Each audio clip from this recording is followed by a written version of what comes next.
fighting against ISIS. Is there also another criticism toward the European Unions? I mean, in the Belgium we see a bomb attack, and in the Paris a lot of people they got killed, and it says there is a problem about the security in the US, because they are part of the union. They have not enough strong coalition or collaboration between us about the security. Between whom? Between UN countries, European countries.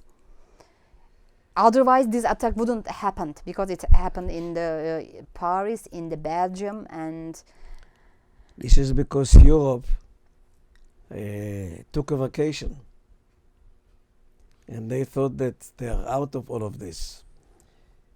But now they realize that's not the case, and I believe that they will have to, and they are, and will take tougher measures and employ and deploy more soldiers and security people against ISIS, because otherwise they are finished. You cannot go on with all these kind of massacres. It affects everybody and everything. And I believe it's going to happen.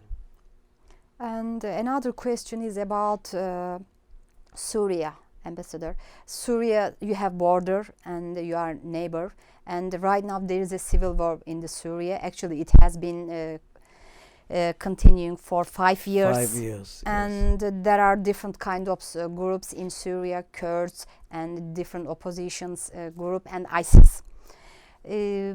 What do you think this affect the Israel? I mean, because even right now they are discussing there are some scenario about Syria, federalism, and with Assad or without Assad. What do you think the future of Syria, about the future of Syria? I think Syria will not be anymore a united state. It will be a federation of Assad, Kurds, and others. And we will have just to Israel to be very careful and deal with it. And I believe we are. Make sure that they are not going to attack us. And they will not, because they all know that we have the ability to eliminate them. So remember, the Syrian-Israeli border was quiet since 1974, since the armistice agreement at the time, after the 73 war between Israel and Syria. No matter who was in Syria, the border was quiet. I believe this has to continue for their own interest. I want to mention something about Turkey, if I may. I was in Turkey when the terrible earthquake happened in 1998. And my wife woke me up at 5 o'clock in the morning in Ankara. I flew to Istanbul. And I stayed there for 3 weeks. And I went to Adapazarı, and I went to the area where it was a terrible. A few hours, only 10 o'clock in the morning, we had an Israeli team already in Turkey. And we saved many Turkish lives. But I'll never forget one episode. I was staying there with the Israeli army rescue team.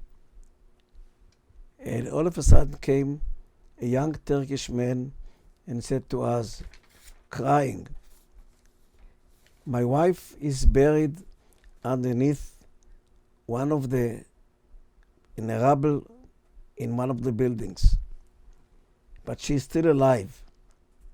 Come and save her." We didn't wait a minute.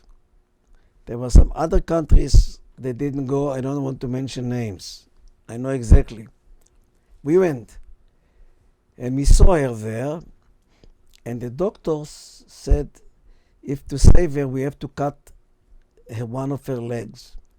So our chief doctor, Dr. Ashkenazi, said, no way, you're not cutting a leg of a woman, you don't do it. So somehow we managed to take the cement up and get her out, and she was saved with the legs. Then there was another case also right there of a 10-year-old boy who was buried, and we thought nobody is alive. All of a sudden we heard a whisper. So our team went to the place, took all the stones and the debris away and saved him. And then we flew him to Israel to take care of him. So these are things I'll never forget, and I'm very glad that we did it with Turkish civilians, saving their lives, because we forever cherish the relation between Israel and Turkey. Starting in 1492, Israel was not there yet, but the Jews that were expelled from Spain went to Turkey. 19th century, many Jewish doctors from Europe came to Turkey. I saw the pictures of them when I was there, and they really helped a lot to develop the medical system of Turkey. In the Holocaust, I mentioned already. Yes, you mentioned. I did. We So have I very don't know- long relationship with Jewish people and Turkish people. That's right. That's right. I have also another question about Syrian refugee. You know, there are millions of people and they just have to leave from the Syria because of the chaos. And what do you think about these people? Is there any possibility to open your borders to these refugees? We cannot open the borders. Because you are neighbor. No, it's a good question, and we have learned the lessons from the Holocaust. 6 million of our people were killed. If there would have been a state of Israel in 1939, the Holocaust would never happen. So today, we have an independent Jewish state, and we want to keep it as such. And we cannot have a majority of non-Jewish people in Israel, just because not because against anybody else, for our survival. We also know that Israel is an open state for every Jew to come, also for non-Jews, but Jews can come free anytime they want. And in 1948, we had 600,000 people. Today, we have 8 million Jewish people in Israel. That's a big difference. And Israel is the largest Jewish community in the world, more than America today. So we have to keep it like this. And we also don't have enough room. The country is very populated. I guess certain amount of refugees. Turkey have more than 1 million refugees right now. I know, but there is a huge place in Europe, and they do. They went to Germany, they went to France.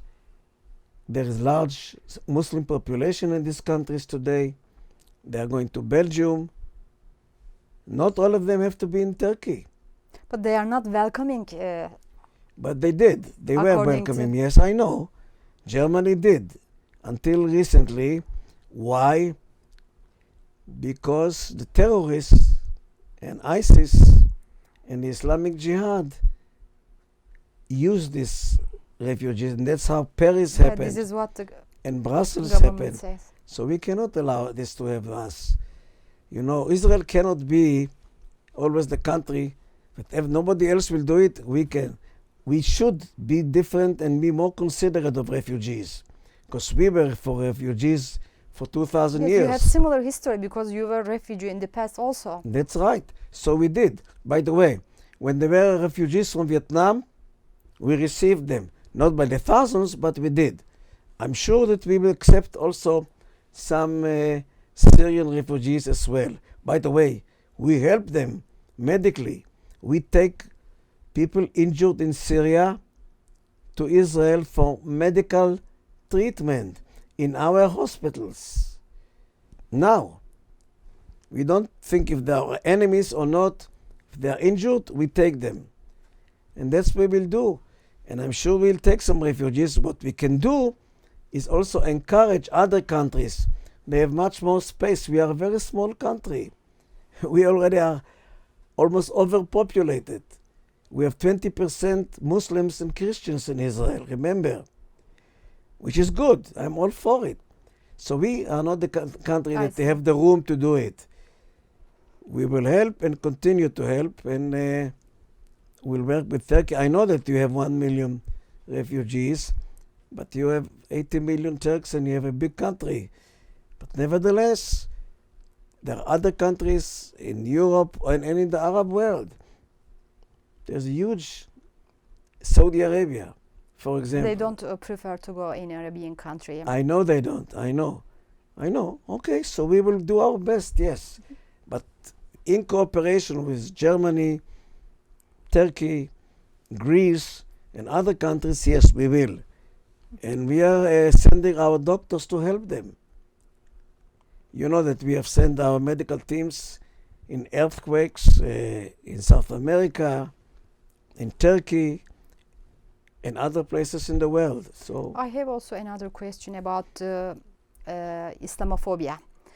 There is a movement like anti-Semitism, like Islamophobia in these days because of the ISIS. A lot of peoples, they think Islam is equal to terrorism, although it is not.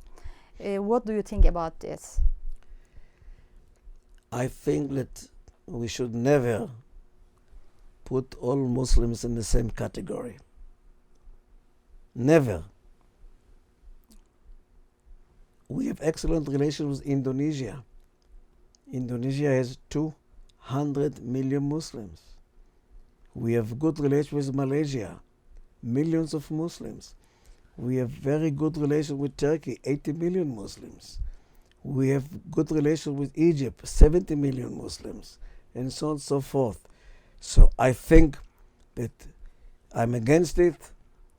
Again, like anti-Semitism, it shouldn't be to put all the Muslims in the same basket.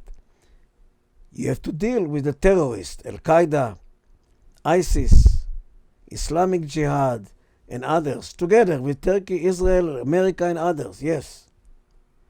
But not to put them in one basket against the Christians or the Jews. Absolutely, that's very dangerous. I want to mention how dangerous it is. Hitler realized that in order to kill the Jews, he has to prove that nobody wants them. So in 1938, he sent a ship called St. Louis that went to Cuba. In Cuba, it was 1,500 Jewish immigrants, and Cuba didn't let them down. Then they ship went to Florida. Roosevelt was the president. They didn't let them down. They went back to Belgium. They went all to Auschwitz and killed. We have to remember this, that it should never happen to anybody. And yes, we will fight with Turkey and the Muslim world against this Islamophobia.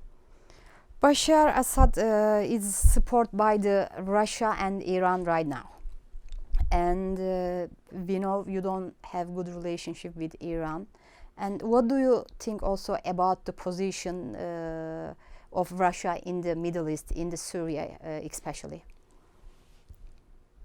It's a very difficult question, and I will try to answer it. The Cold War period is over. America against Soviet Union. So Russia is interfering with Syria. Unfortunately, the United States is out of it. I believe if they would have been more involved, they would interfere. But as long as they helped to create stabilization